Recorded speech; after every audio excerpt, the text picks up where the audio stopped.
Deialdi edo jakinarazpen batekin gatozkizu ez.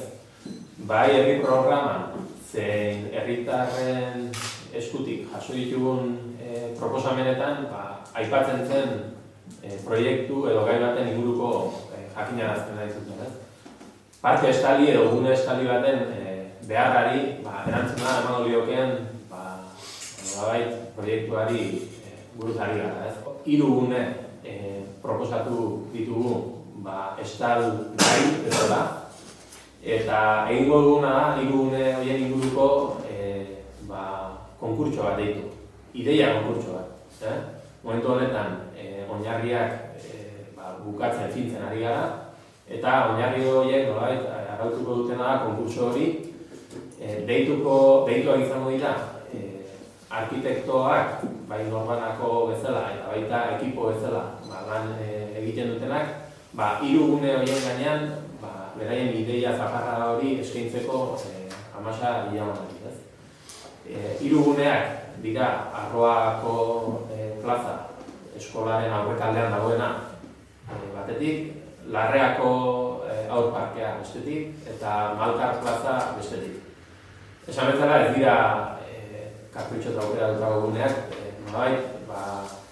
edapen urbanistikoari koherentzia emango lioketen guneak dira momentu honetan, eta benen tresaka hori egin da, hori dira proposatzen ditugunak. Konkurtsoaren bigarren oina edo izango litzateke hori, herritarren parte hartzea eta herritarren erabakitzea. Beraz, behin ideia horiek jaso eta gero herritarren eman zaitza.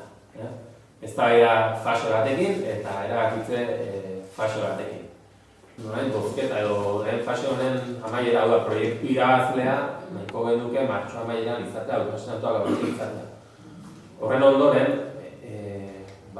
irabazlea den proiektu horren ezaugarrien arabera, findu beharko da proiektu tekniko bat edo ez. Ikusiko zenituzten, parke bat estaltzea hainbat modutan egin daiteke, oso modu simplean,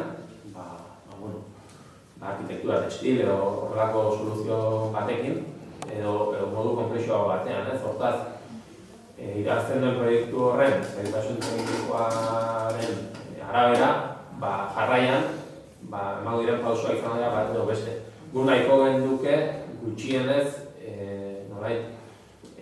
egikaritzearen adjudikazioa ura aurretikan egina egotea, legintzaldi honi uztea lan hori, eta gehienez ere ura ondoren jadanik lanetan hastea ez.